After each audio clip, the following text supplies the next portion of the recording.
I have what I consider to be a relatively controversial opinion. Go for it. The Laver Cup is now my favourite tennis event. Bigger than the Grand Slams? Bigger than the Grand Slams. Previously, and I've said this to a lot of people, the one sporting event in the world that I want to go to that I have not been to, my wife, who doesn't even like tennis, has been to this, the US Open. It's a lot of fun. Right now, I would take the Laver Cup over that. Why? Well, I mean, where do I start, Andy? I mean, the guarantee or what? Well, okay, yep, that's a great place to start. You've got a guarantee that you're going to see some real high-quality tennis by some real high-quality players. You've got the best players in the world playing in that thing. I mean, obviously, we had a couple of players bow out, like Nadal and Del Potro, through injury or through needing some rest or for whatever reason, but the quality of tennis was fantastic. I love everything about the concept. I love the atmosphere. I love the colour of the court.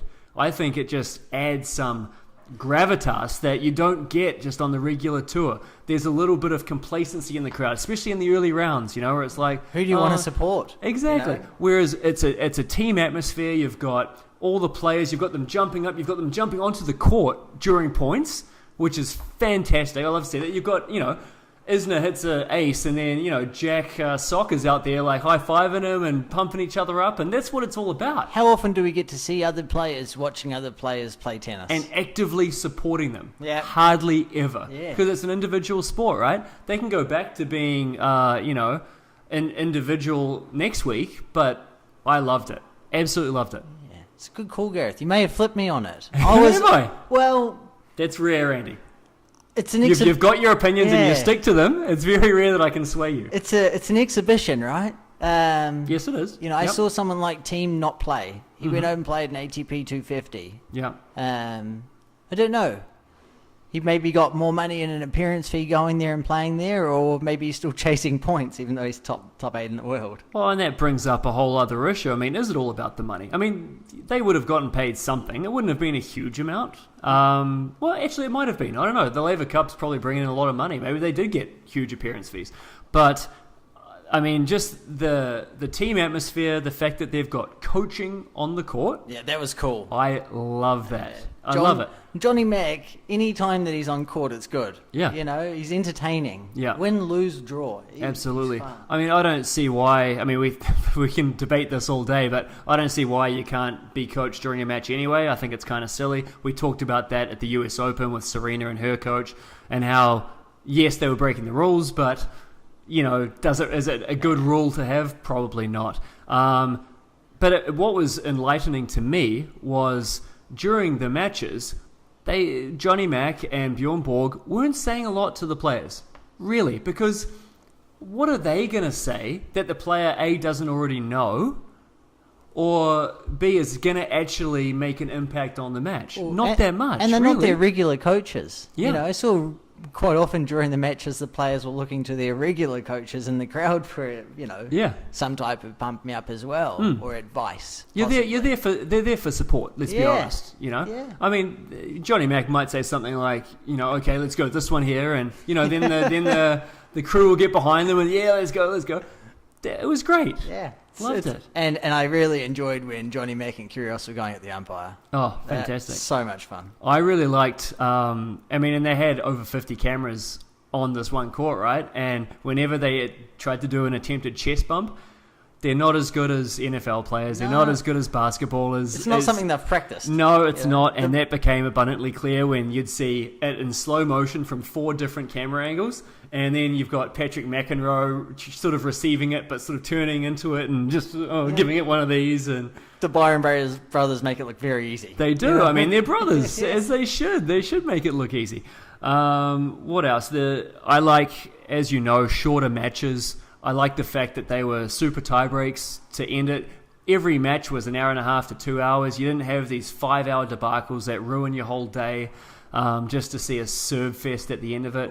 Nah, I don't want to see that. And speaking of people who've been there, they really enjoyed the opportunity to actually see these players. If you go to a tournament like Toronto or US Open, you don't know what day you got to be there or what session you have to be there, day or night, if you want to watch Roger Federer. That's it. You've got to get a day and a night pass for the first 2 days, and then on centre court, and then you may get the chance to see him. Yeah. that's, you know, you go to an event like the Laver Cup and you're getting the chance to see Federer and Djokovic play with each other. Yeah. You know, that's Great. that's something very rare. You're never going to see that otherwise. I mean, I love even the format, Andy. The fact that you've got on the first day, every match is worth 1 point. Second day, every match is worth 2 points. Third day, every match is worth 3 points. That means that it's going to go down to the wire every year. So there's always something to play for. There's always going to be great matches. I would have loved to have seen the last match, Kyrgios and Djokovic. That would have been fantastic if we had have gotten that far. Compare it to another 3-day event, Davis Cup, or previous 3-day event. First 2 days you might have something that's worth playing for, and that third day there's nothing. They're all dead rubbers. That's it. At least with that format, that there's still a shot for both teams, even if it is an exhibition-ish. Well, Canada just played the Netherlands at Davis Cup. Yep. And I spoke to a few people the day after, because they had flown from Toronto to Halifax, and they couldn't tell me who won the fifth rubber. And I was like, well, did they play it? Didn't know. Because when there's nothing on the line... Yeah, what's the point of going? What's the point of playing? What's the point of going? Spend the time in the city and do something else. Yeah. So that's... Yeah, I mean, and we'll get into some Davis Cup results in a moment. But I thought Laver Cup overall... That's it, man. That's my jam. I want to go. Yeah. I'd love to go next year. It's in Geneva, I think. I'd love to go. Geneva, yeah. Oh, man. Be great. You reckon that could be Roger's swan song? Very well could be. I mean, there's a rumour circulating that that's going to be his at the end of his run, and it wouldn't be a bad time to wrap it up. After all the slams, it's all done. Well, Here I we mean, go, a swan song. What Grand Slams can he win next year? I give him the first one, the Aussie. Yeah. Wimbledon. And He's not going to win the French. He's not going to participate in the French. No. And, you know... The only reason he might is because it's could his be last his last run. year. Yeah. So I don't think he'll play many warm-up events. He might play one.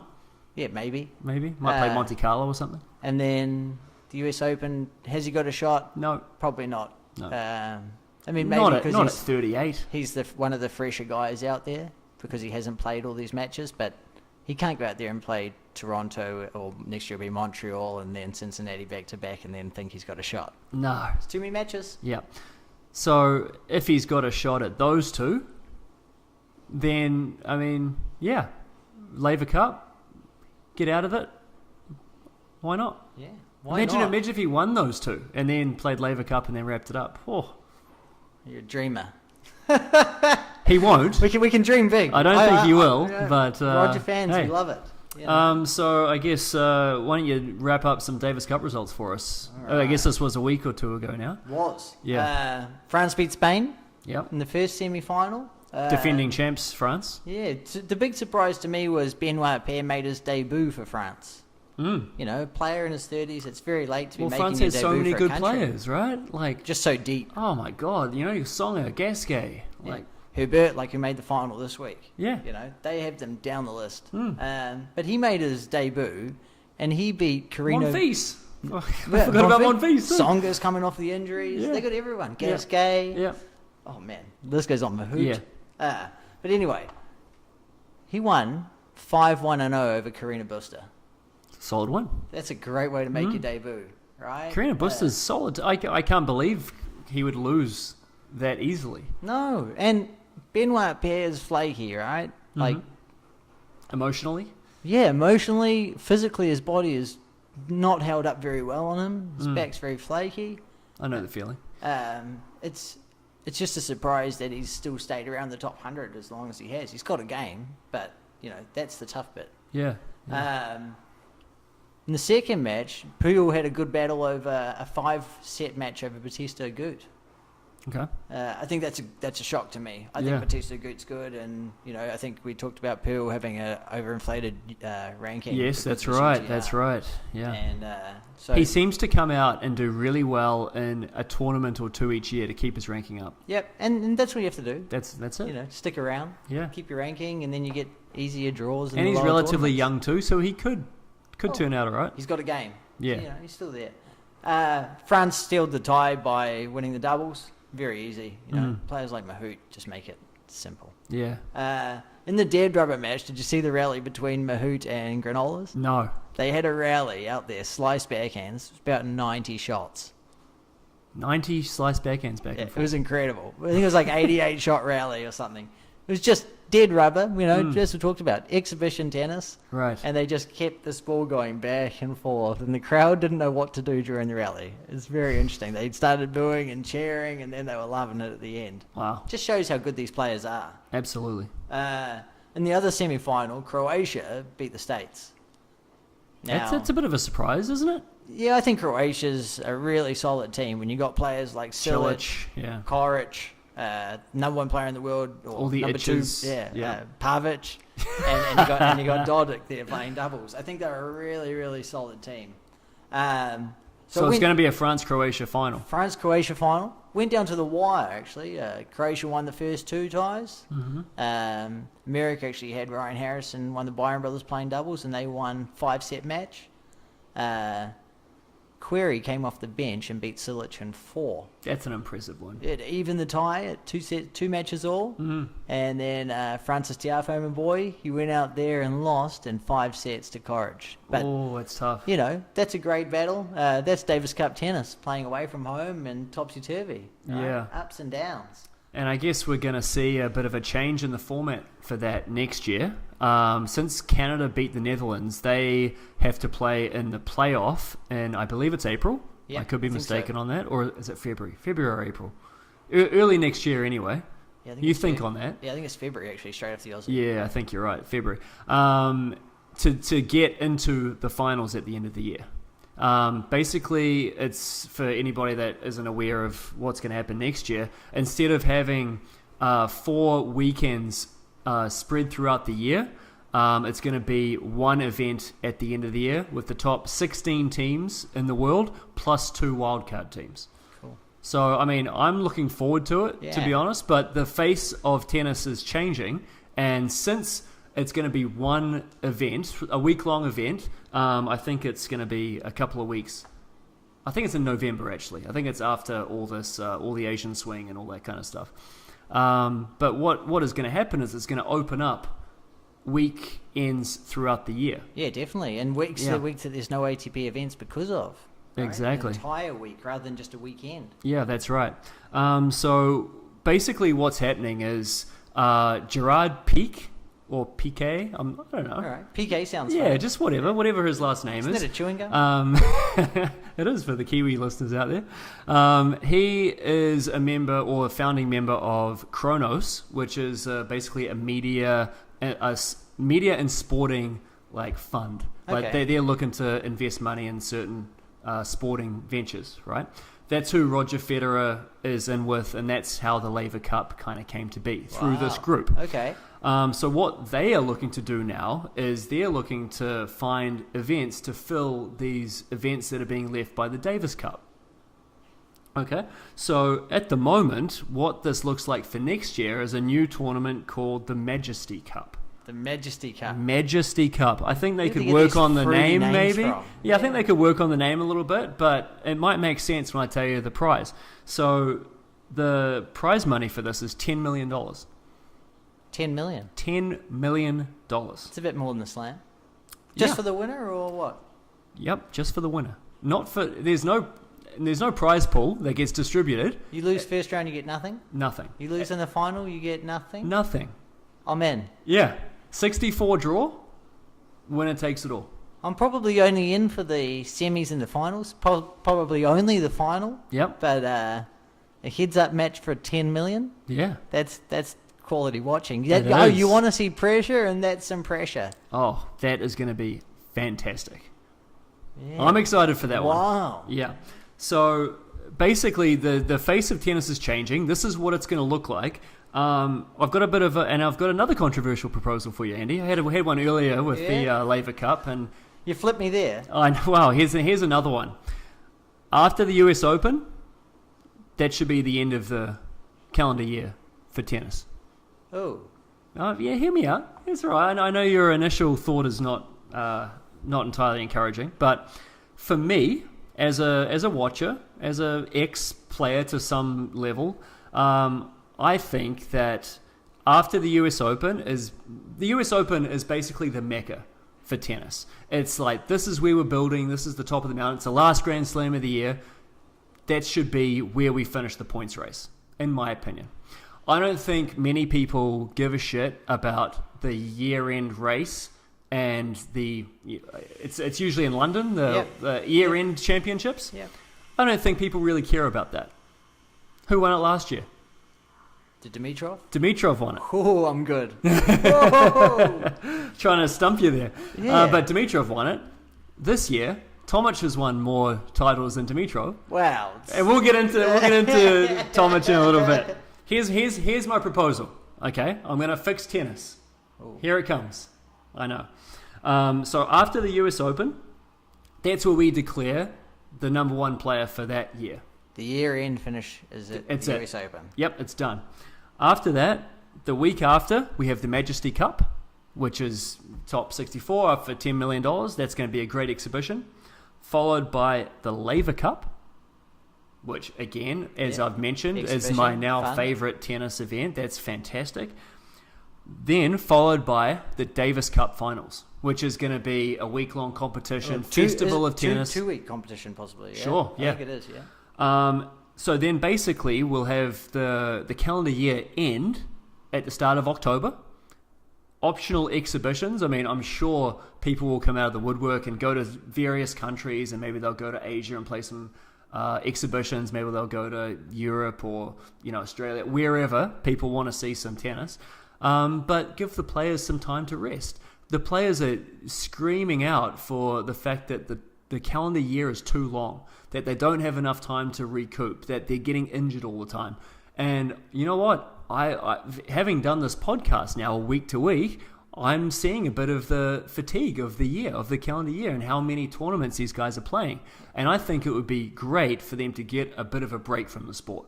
Yeah, I agree with that, Gareth. I also think that this next month coming up is very important for the tennis schedule, is for the world game. Mm-hmm. I think growing the sport, because there's an Asian swing. Yes. And so more. Yeah, I think growing the sport as big as you can in Asia is just going to pump more money into the game, and when there's more money into the game, there's going to be more players, more watchers, and I agree with you. I just think it could be scheduled better. I think that especially now that there are weeks opening up in the middle of the year, we could revamp the schedule to get some of the Asian swing then, as opposed to now, when everyone's a bit fatigued.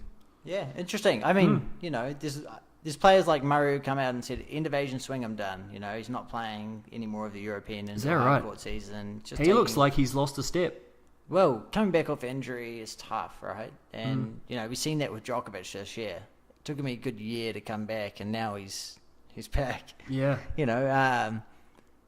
I just think this next few weeks is really important for Asian tennis, and with all the other sports trying to get in there, tennis having a foothold now is great. And yeah, I agree. I just think it could be at a different time. You can't turn down 1 billion people watching tennis, right? No, I'm sure they're not all watching. No, but some of them don't have access to TVs. Some of them got to work. Some of them got to work for a living at the iPhone factory. Thank you. We appreciate it immensely. So we had the 250s in Chengdu and Songshan. Do you have some results? I do. It was a very interesting week. My boy Tomic, he's back. He's back. Right? Qualified for the event, went all the way through and won. Did you see that 60-minute special, the Australian 60-minute special they did on him maybe 6 months ago? No. Maybe it was a year ago. It was like at his condo in Miami, and they were like, people come out, they pay good money to come and see you. What do you say to them? And his response was? What? Don't come see me. Love it. He's like, I'm going to be playing for another 10 years. I'll make enough to, live my lifestyle, and that's all I care about. Well, some days people don't remember this as a profession, right? They go out that's there it. And you're going to have a bad day. You don't want to be out there playing a match, right? And some days you're going to go and sleep in a bed that you've never slept in, and and it all. Whatever. You know what? These attitudes, and while I don't want to judge one way or the other because I'm not in that position, but it tends to come from overbearing fathers. You look at Tomic, look at Agassi, and they're really good at the sport, and they got to the point where they wanted to be, but they hate it. Yeah. They don't want to do it. I think it's Tomic's had a bit of a swing around these past few weeks, right? He's Well, he's realised he's got to pay condo fees in Miami. yeah, He's got to pay that, man. I mean, I think one of the other famous Tomic quotes is, "I've got my millions in the bank to sit on. I'll be right." Yep, exactly. It's like, yeah, I guess. Yep. So he's back. Who did he beat? He beat Fognini. Oh, geez, Now, did he? Fognini he was going to win his 4th final of the year. Man. He was going to win his 4th tournament of the year. Yeah. So he'd become the most successful Italian. I think no other Italian's ever won 4 tournaments in a year before. No. And he lost 7-6 in the 3rd. So, I mean, that's tough. But, my boy Tomic, he has been on a streak. Yeah. After the US Open, he went to Spain and he won the Rafael Nadal Challenger there in Mallorca. So he's won a Challenger. He's now come back and won a 250. I think he's going to cement himself inside the top 80 in the world after this week. And Very close to qualifying for the... I mean, he's going to be in the US. Thousands. He's going to be in the in the Australian Open. He's not going to have to worry about any of that wildcard bullshit that he had to deal with last year. Although he probably would have got one anyway. Although I guess he didn't last year, Tennis did Australia doesn't like him. No. Right? And I think he'd just stick the finger to them and say, not interested. You know, I'll do it my own way now. Yeah, exactly. And he couldn't have made a lot of money this year. Although I guess that would help. I mean, that's a big tournament, right? I think he got like 150,000. So, I mean, it's not bad. No, it's not bad, but you got to pay a lot of expenses though. Yeah, I wonder if he's traveling with a coach. I don't know that much, but it's just John. it's just good to see him back, right? Yeah. What a talent. In Shenzhen. Oh. All right. Bit of pronunciation. I don't know if I'm Pronunciation. You're going to get up on your high horse? Nishioka beat Herbert in the final. Nishioka. So, I guess, no, he's Japanese, isn't he? He's Japanese. Yeah. Another qualifier. Now, I tried putting in some research, but I'm pretty useless. Yeah, sure. I can't tell you the last time 2 qualifiers won the only 2 events on circuit in a week. Oh, Now, we needed Jamie to find the results Jamie, for us. please. Jamie, get on that. But I think that's very interesting. Well, it's a testament to the depth in the game, isn't it? Yeah, and I mean, it maybe also shows that those players playing the Laver Cup didn't want to come and play a 250, so there's a couple of players that are short, whatever, but I just think it shows the depth in the game of a Japanese player I've got no idea of. Goes out there and beats Kudla, Shapovalov, Cameron Norrie and Verdasco. I mean, Cameron Norrie had a great tournament. He went out there and beat Coric in straight sets. Now, we talk about Coric being on the rise, but Cameron Norrie, watch out. That's a result. And Where's he ranked now? He must be top 50. He's about 70 in the world. 70? And he's still got some points to defend because he did well at the end of last year at some challenges. But, I mean, I don't know his schedule, but I presume he'll go and play the indoor hardcourt season in Europe, try to play a 1,000 event next week in Shanghai. Well, you have to when you're 70. Well, why not? If you can get into those... Last year, I think he played Noumea and then Aussie Open qualies. I think, next year we guaranteed Aussie Open main draw spot. They should give him a wild card in New Zealand and he possibly can get in a week before. Now that's a chance at earning, I don't know, conservatively. Would they give him one in New Zealand? They better. Did they give him one this year? No. Did he ask for one? No, because he was playing qualies in Melbourne. Okay. But, well, I don't know, I don't know him. Yeah. But that'd be silly not to. Yeah, you really should. Yeah, it's a bit of a plug, I guess. Does he still talk with a Kiwi accent? Don't know. Yeah, must do, right? I mean, we'll keep. Because then he'd be a crowd favourite. I mean, we can talk if about if he's talking with a British accent, they might be like, oh. I mean, we talk about another Kiwi, but Ben McLaughlin and Joe Salisbury, they won their doubles this week. They won without dropping a set, which is great. And Ben McLaughlin probably needed that 250 points as he's going into this week in Tokyo defending 500. Wow. So, I mean, it's a good thing, right? You get a bit of a buffer there, not going to get a huge drop in the points. No. Yeah. So it's an interesting week out there, Gareth. Yeah. Tomic. And we got 2 500s coming up this week. We've got the China Open in Beijing and the Japan Open in Tokyo. So you got any picks for those events, Andy? Yeah, I got a couple picks and I got a bit of a something to look out for. Okay. The last 3 years that Kyrgios has gone to Asia, he's tanked or default matches. Yes. I think he gets tired, end of the swing, whatever. Am I right that, was it last year or the year before, that he won maybe Chengdu and then he went straight to China and then tanked the first round against Misha Zverev. I've got it for you, Gareth. Last year he walked off the first set after losing the first set to Steve Johnson 7-6. Right. I think the week before he won Tokyo or lost in the final. Yeah. He's won Tokyo or lost in the final and then defaulted. That's right. Because then he went to Shanghai and played the 1,000. Right. So then in this Asian swing, he's also lost a match in 2016 to Misha Zverev, 3-1. Yeah. Now that's a tank. Oh, he tanked. Yeah, he did. He played against. We talked about Ben Pair today, but Kyrgios won the first set against Ben Pair 6-3, and then lost 4-1. Right. Now, that's 3 years in a row. I think I'm pretty easy to say that he's going to tank a match in the next couple of weeks. I don't know why he'd go out there, to be honest, because, I mean, he came out and talked about why he did that last year. But I love the honesty. Yeah.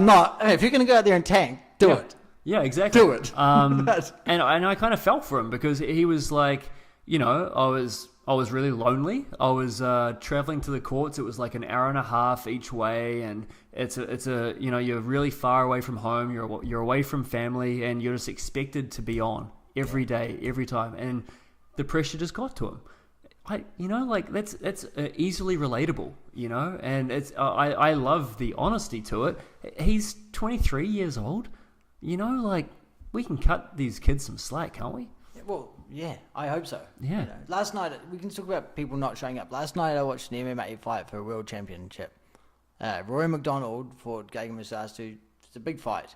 Anyway, Rory McDonald, after the fight, he got smashed a couple rounds, and he said, I just didn't show up mentally prepared for a battle. Yeah.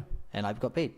The other guy was a better man, but I just didn't show up mentally ready to play. That happens. We're lucky tennis. You don't go out there and get your ass beat. Yeah. Literally. I mean, most players, I would say, would play between 50 to 100 matches in a year. Yeah, I think the average, I'm looking at the moment, it's about 50 to 60 matches. Yeah.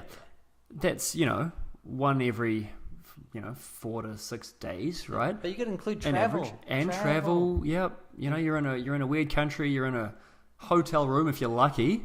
Or you're in a hostel if you're in the lower levels. Cameron Norrie got to the quarterfinals this week and lost to this Asian boy. I can't think of his name now. It'll get to me. Nishiyama or whatever his name is. And that after he played his match, either straight after the match or the next morning, he had to fly to his next match. Yeah. Right? And play that day. Yep. Now, that's not easy to do, and he won, but then the next day he lost. Yeah. Right? And that's what's going to happen if you're doing that type of travel. It must be physically exhausting. Yeah, would be. I got a couple picks for you too, Gareth. Sure. Few rough ones. Well, semi-rough. Okay. I've been against my boy Pear a couple times now. Nicholas Jarry, 245 to beat Pear. I like it. Okay. He was at the Laver Cup? Yeah. Just hanging out? Just hanging out, but what an experience, probably getting the chance to warm up with these players of Team World. That's would be a lot of fun. Just that experience, yeah. In that environment. Chung, I watched him play this week. I really enjoy watching him play. I just wish he had a bit more on his serve. That's it. Yeah. Just a bit more on it instead of flicking it in a lot. But, yeah. He's playing Shapovalov. I think that's an easy win. Ooh. Yeah. 205. It's not bad. Who's paying 205? Chung. So Shapovalov's a favourite? Yeah. Interesting. Yeah, that's what I thought too. So that's what I thought. It's pretty good. De Minaur over Simon. W money, not bad. Yeah, I like that. I think those are both tough matches. Yeah, and the odds reflect it. Pretty close, but all decent odds. Just something else us to look up for. I think Jack Sock has 1,800 points or something around that. I think for the rest of the year he's got to defend 1,500 points. Watch out. So he could be in trouble. He could be outside the top 150, 200 by the end of the year. You heard it here first. And I'm a big fan of Jack Sock, and he carried Team World at the Laver Cup with his doubles. Yeah, but you heard it here. He'll be outside the top 100, 150 by the end of the year. Oh, boy. Well, I don't want to see him fall so quickly because he was, if I'm not mistaken, didn't he play in the year-end championships last year? That's why he's going to lose a lot of his points. He won his pool. That's 600. No, he didn't. That's 600 points. Right? So, and he won the tournament leading into it to get in there. Yeah. So he's got a lot of points to defend Jack. and hard luck, buddy. Right? So, Look, I'm wishing you all the best, Jack. I want you back out there, buddy. and that's the thing. You have a really, really good couple of weeks, and then you've got to think about how am I going to defend those points. Yeah. But you can't rest because, if you rest, you're going to. It's a bitch. That's tough. Makes me feel a bit sick. Yeah, but watch out, Jack Sock. Oh, Jack. People beware. You can do it, buddy. You can do it.